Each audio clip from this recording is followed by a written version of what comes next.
Assalamualaikum warahmatullahi wabarakatuh. Sidang jemaah subuh yang dirahmati Allah. Saat ini kita beriktikaf, marilah sama-sama kita dengarkan tafsir subuh yang mana insyaallah pada subuh hari ini akan disampaikan oleh Ustaz Muhammad Fadillah Al-Siyabus. Akhirnya kepada Ustaz kami persilakan dengan segala hormat. Sebelum dan sesudahnya kami ucapkan terima kasih. Wassalamualaikum warahmatullahi wabarakatuh.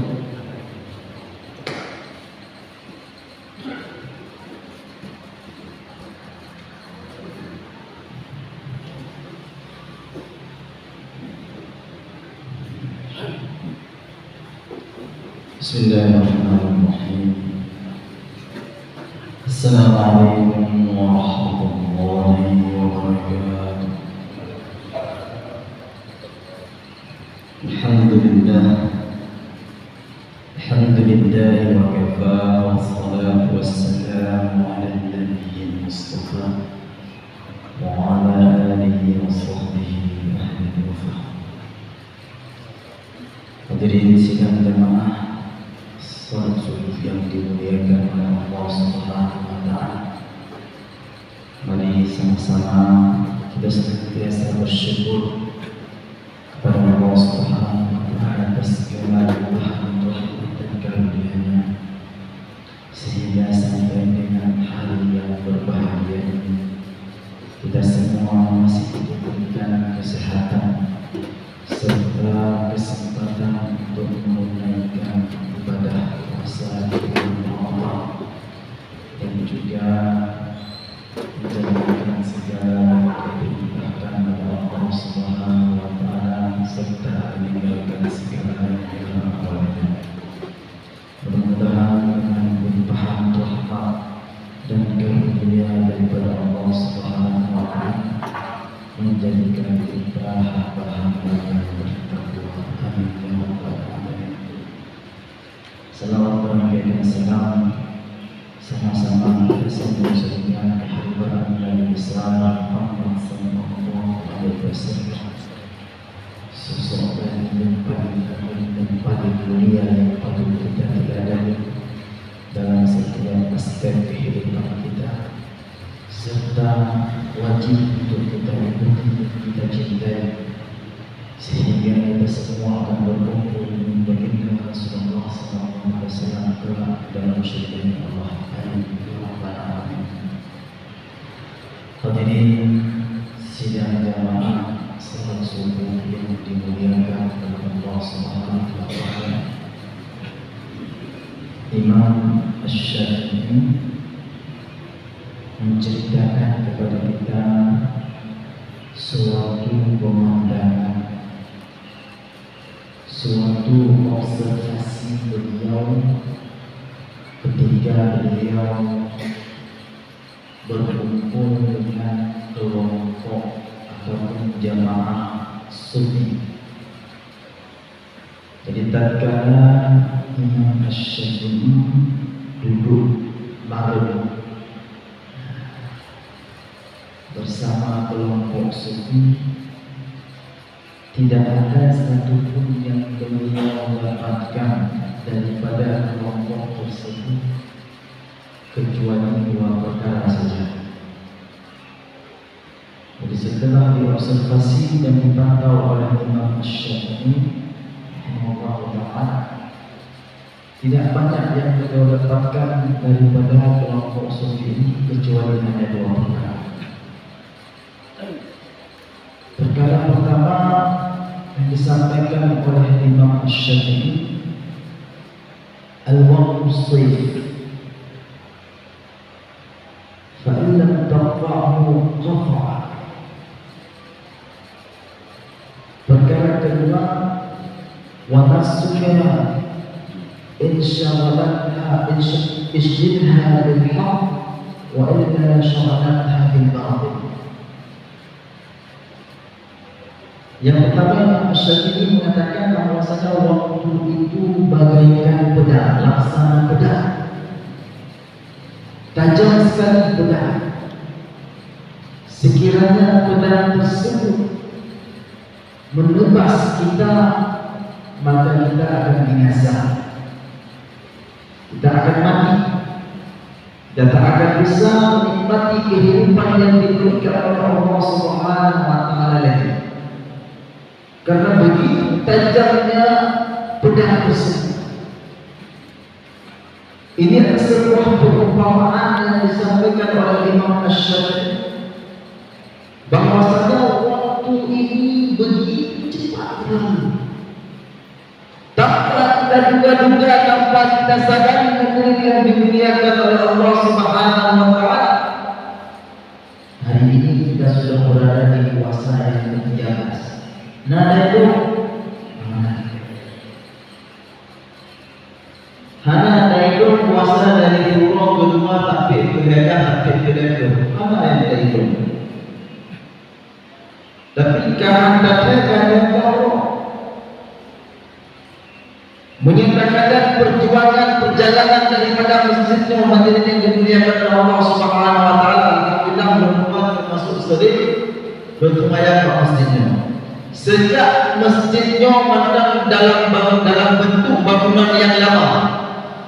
Ketika masjidnya bentuk lama mandang ujian ketika ujian payah berubah-ubah sehingga jamaah dan kampungnya sepakat untuk mendirikan masjid baru. Dimulai daripada nol.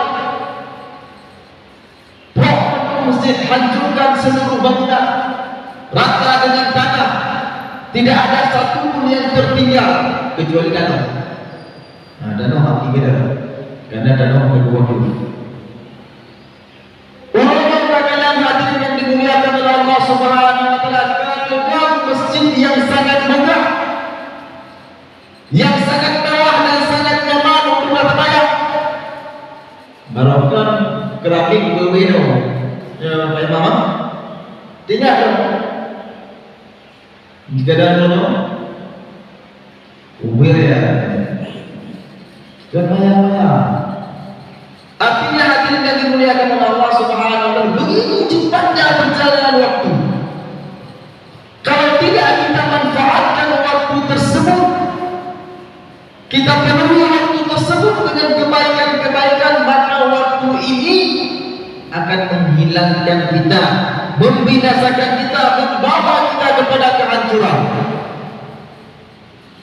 Imam Sufyan Ats-Tsauri, hadirin yang dimuliakan oleh Allah Subhanahu wa taala, pada saat beliau datang ke Basrah ingin mendengarkan sebuah hadis daripada gurunya. Dan dia punya perempuan lagurai, pun kata lagurai. Punya kebiasaan orang Arab nak gaya pelukan, gemuk, saking rinduji karena krem hana merompok. Dan adat daripada orang Arab ketika merompok dan tira orang pasti gemuk, gepeh-peh bahu. Masya Allah, oh kata ada lemah-lemah. Nah, menyebabkannya mungkin payah abad lagu menandajuk kabeh gitu. Ya, tapi punya orang Arab kageta mudah-mudah lagi. Jadi memang geruk. Adanya anak tip dan tadi endam. Nah, nyatanya diajar. Makanya kadang-kadang budaya Arab mana apa. Nah, tanya tapi kadang-kadang harus disesuaikan punya berempuk dengan alumni Arab. Nah, itu dah tunjuk mana telah. Kageta dari jam, kageta dari jadi. Menyala urun hantam pernah merempok, menang merempok jauh. Dipikir pun dia, ya tiba-tiba merempok katanya kayak umumnya. Ya, ada undi, ada truk kayak aku. Maaf, dah pernah kayak kau dah ni. Akhirnya dimuliakan Allah. Imam Ats-Tsauri, Sufyan Ats-Tsauri, ketika kejatuh tak dengar sama hadis kecil atau hadis, anak kita dia boleh. Gedung kedengar apa yang akan dia boleh sehingga hidup ke dalam dia boleh hidup ke dalam pangkalannya kinyanya hana kita diam-diam hana pergi sapa dia dekat dari Imam Sufyan Ats-Tsauri setelah pengajian.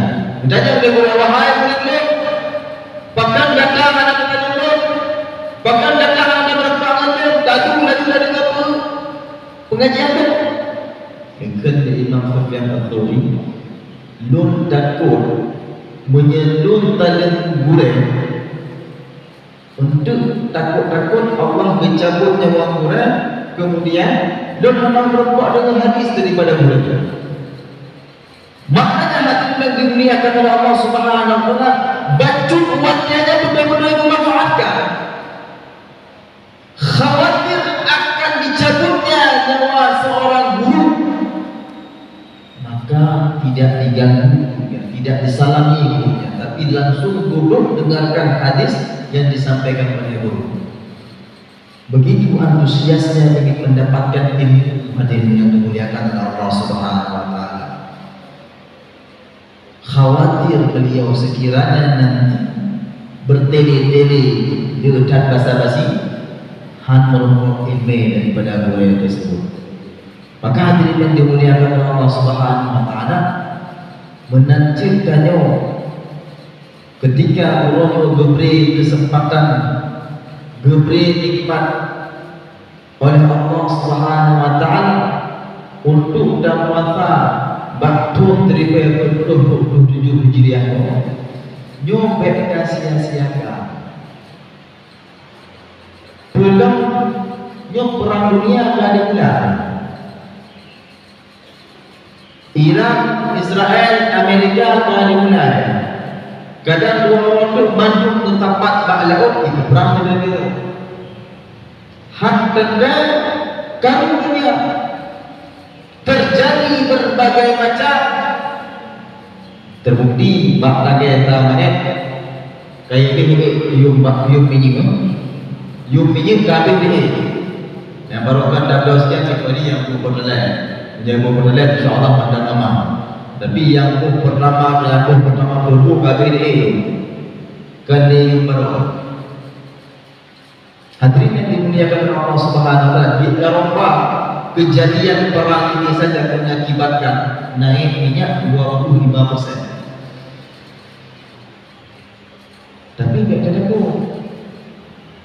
Jangan kita takut gara-gara perang tersebut nanti takut kita lapar, takut nanti tidak dapat rezeki. Bukan orang Amerika, Israel yang kasih rezeki kepada kita. Mereka tidak berdampak apa-apa untuk kehidupan kita. Hadirin yang dimuliakan Allah, bayangkan semenjak kita berada dalam kandungan ibu kita, siapa yang datang? Nabi ajibu ya abiru mana?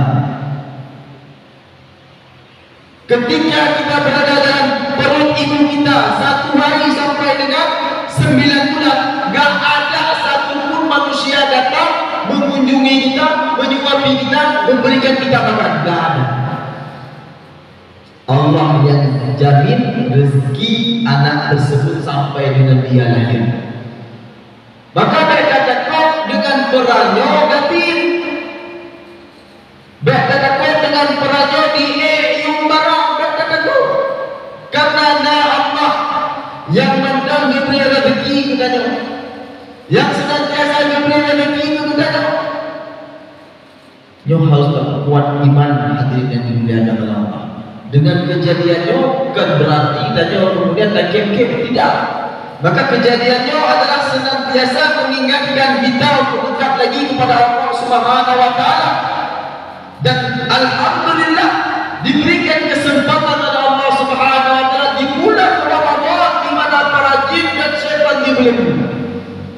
Tidak ada pantangan, tak ada larangan, tak ada yang mengganggu kita untuk beribadah dan dekat kepada Allah Subhanahu wa taala. Inilah peluang besar kita dekat kepada Allah, peluang besar kita melatih jiwa kita, membesarkan Allah Subhanahu wa taala dalam jiwa kita. Saatnya hari ini hadirin yang dimuliakan oleh Allah Subhanahu wa taala, kita benar-benar fokus untuk menambah iman kita. Allah tidak melarang kita untuk mencari dunia, tidak. Karena kita bekerja adalah ibadah. Jadi ini menambah ceramah biasa nabi, maka dalam wabah nabi.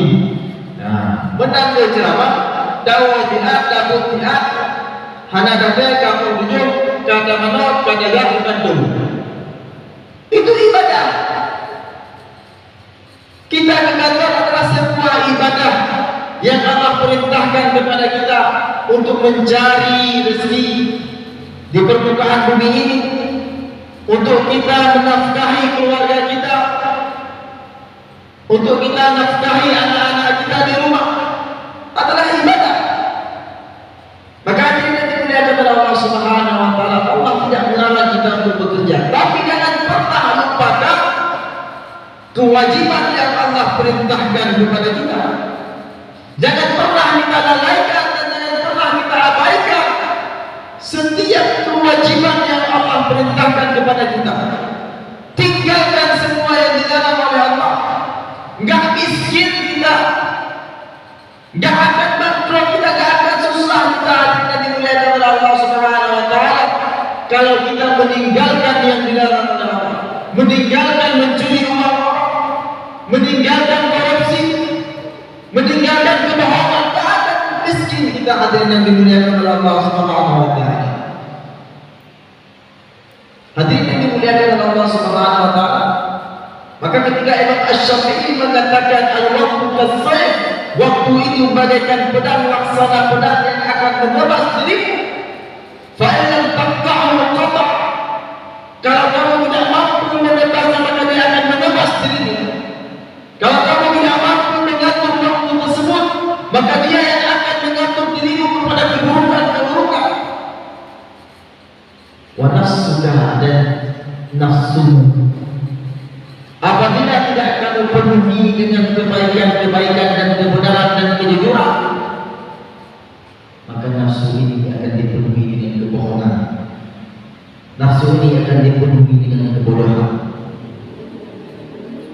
Jangan kita sia-siakan, hadirin yang dimuliakan oleh Allah Subhanahu wa taala, peluang yang Allah berikan kepada kita untuk kebaikan kita, untuk kemuliaan kita, untuk cita-cita yang ingin kita capai, mendapatkan surga Allah, mendapatkan ridha Allah Subhanahu wa taala.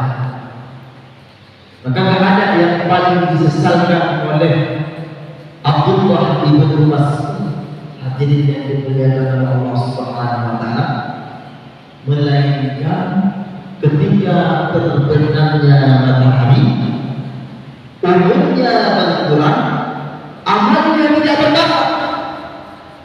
Tidak ada yang paling disesalkan oleh Abdullah ibn Mas'ud kecuali ketika terbenamnya matahari, umurnya berkurang, amalnya tidak bertambah.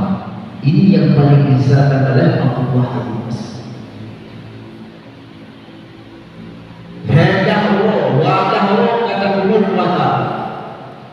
Denda umumnya makin kurang makin membunuh. Namun perubahan terhadap jumlah dendanya, namun meningkat iman kita. Adakah meningkat iman kita? Adakah kita semakin dekat kepada Allah? Adakah Al-Quran yang kita baca membawa pengaruh bagi kehidupan kita? Adakah salat yang kita kerjakan mencegah kita daripada perbuatan keji dan munkar? Maka ini yang menjadi fokus kita, hadirin yang dimuliakan oleh Allah Subhanahu wa taala. Allah memberikan peluang besar, manusia pun memberikan peluang besar.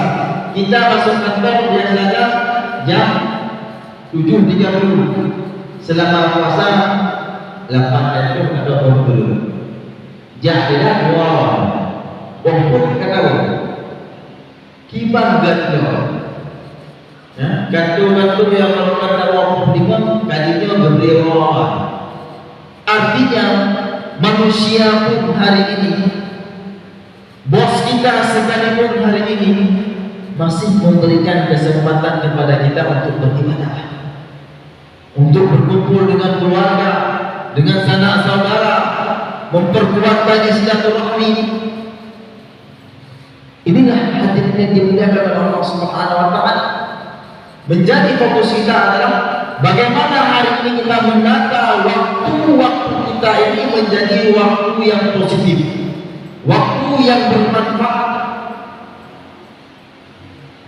Imam Hasan Al-Basri mengatakan, "Yabda'a, wahai anak-anak, innama antal ayyam, sesungguhnya kehidupan kamu ini adalah kumpulan hari-hari, dari hari Senin sampai ke hari Senin lagi.